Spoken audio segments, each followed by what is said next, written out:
Okay, so here we are. It is Friday morning, and since Qatar is a Muslim country, Friday and Saturday is our weekend, Friday, of course, being a holy day for Muslims. So we are going to run some errands this morning. And the first errand is going to be picking up water at our local water establishment. And then we are going to go food shopping. And there's Chili guarding the door. Okay, so this is the outside of our house. And there is our car. Lisa's going to drive this morning. There's not a lot of traffic on the road, so she doesn't mind too much. And this is our neighborhood. Mostly teachers that live in our neighborhood, but there are also some other folks that don't teach at the school. So it's a pretty quiet neighborhood, close to the school. There's a big athletic sports complex there, a big football stadium. And now we're off to the gas station and then off to the water store. Okay, one thing you'll notice about Qatar is that there is construction everywhere. And so there's a lot of dust and dirt, bricks and men. And of course, they don't work during the day because it's prohibitively hot. It was 110 with about 80% humidity when we first got here, and it's cooled off considerably. It's down to about 100 now, so of course we're moving into winter. But anyway, this is around the side of our block, and this is also where we walk our dogs at night, not during the day. So you can see everything is white because we really are in the middle of a desert. And there's a lot of off-road adventuring as well. So we're going to go through this lot here. It's basically like a sand and salt pit. And then we're going to swing up along the side and we're going to get gasoline. So here is our local gasoline station. And by the way, gasoline is about 70 cents a gallon. It takes about $8 to fill our car. These are, of course, 1970 prices, and we're relishing that very, very much. And you can see it's a very nice station.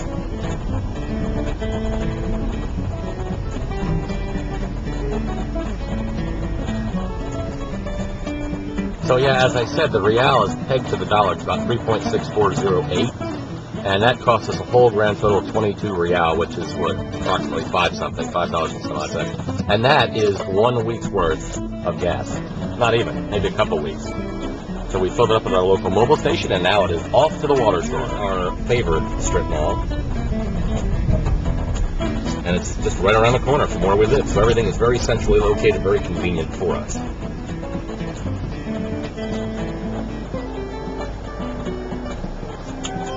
Okay, so we've looped around our neighborhood and we're going to go to the supermarket now. This is a stadium that was built for the Asian Games. There are stadiums all over. Like there's at least a stadium, it seems, in every big neighborhood in the city. And they've sort of gone sports crazy here. And they're hoping to have the World Cup, so that's all a part of it as well. And then in the distance again is the Aspire, and we'll take a picture when we're closer to it. And then over here is an arena. Okay, so they, had also some venues in there. So anyway, and then this is a driver here cutting us off. Driving here is horrendous. Lisa doesn't really like it too much. It is quite nerve-wracking. And people are just crazy the way they cut you off and they speed by you and they, come very close to you, even sideswiping in many instances.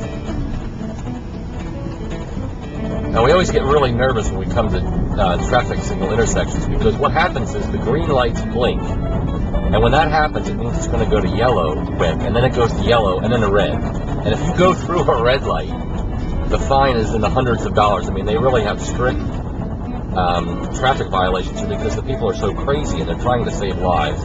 So you sort of get nervous and, try not to go through a red light even a little bit. And what they do is how do they know that?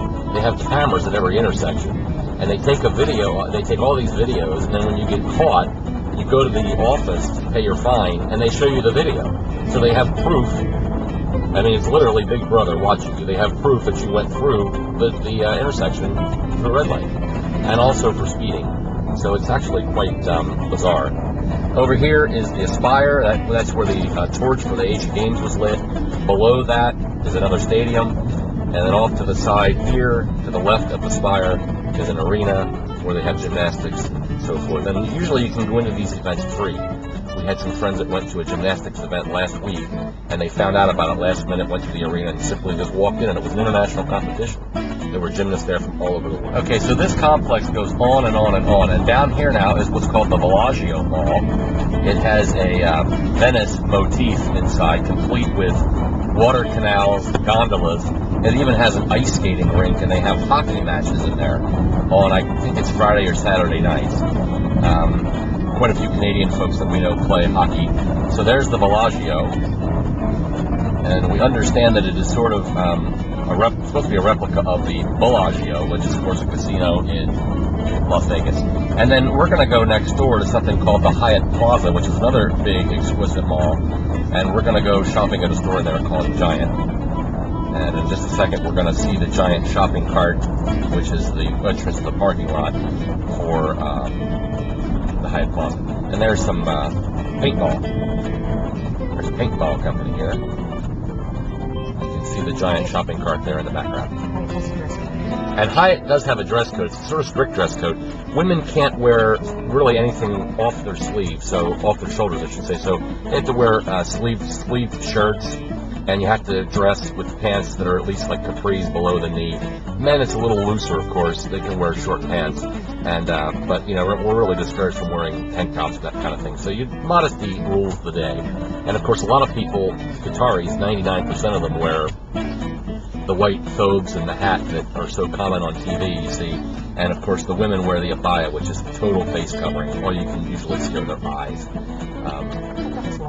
So I'm not sure if it's law as much as custom, but certainly if they didn't do that, they would be looked down upon. So there is the Giant shopping cart, and as you can see, it's very nice. Palm trees, and of course they have the canopy covers for cars because it's so oppressively hot. And inside are just a bunch, and we'll show you some pictures of the inside, are just a bunch of really top-of-the-line stores. Giant is not a top-of-the-line store, it's a grocery store, and we think it's actually one of the cheaper ones in the city, with a good selection. So Lisa's pointing out here the dress code, which is posted.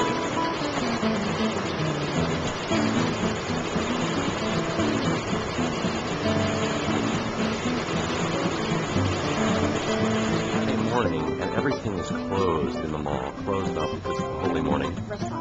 Restaurants are open, and of course the supermarket is open, but everything else is closed. And it is about 9 o'clock? It's quarter to 10, so, you know, Friday morning, quarter to 10, everything's quiet, everybody's closed because of the holy morning. So we're trying to be as discreet as possible because we're still new and don't know how people feel about being photographed, but you can see our supermarket has ample supply of everything. You know, we can get pastas and vegetables, meat and fish and so forth. It's just a regular supermarket, supermarket. Okay, so just showing you the American aisle, Campbell's soup, and of course we can get these tortillas, stovetop stuffing, all of your American favorites, classic pickles, ragu, which isn't one of my favorites, but nonetheless. So we have a full selection. The supermarket is just great. And cheap. And relatively inexpensive. Much more so than Zambia. Right, Lisa? Right, Lisa? Okay, so that was our trip to the supermarket. And now we are going to go home and drop off the goodies and then go out and do some carpet shopping. Okay, so we're back on the road again, and now we're going to go and do a little bit of rug shopping. We shopped for rugs last week, bought quite a few. The upstairs, and now we're looking for rugs for the downstairs. They are area rugs, not a Persian type thing, so it's a little different and a little expensive, but the place that we have found is not. So off to the side here is a whole fleet of cranes building something called El Wab City, which is supposed to be a massive commercial and residential complex.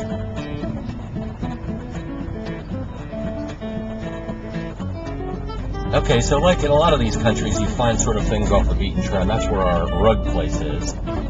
It's just a little sort of mall. There's like some stalls, there's some restaurants, off the beaten trail. Nothing real glitzy or glamorous, but really good prices on rugs, which we've been hard-pressed to find. And the man is very, very helpful, very, very hospitable. They even serve you a drink while you shop, which is, of course, quite hospitable.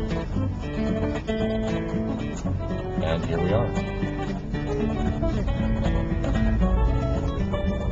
So now we are outside and back on the main road, and this is interesting because people are walking over to the mosque for prayer time.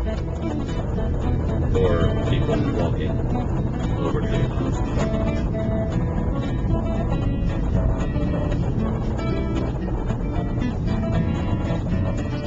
So now we're in our neighborhood, and we'll be just going around the corner here in a minute.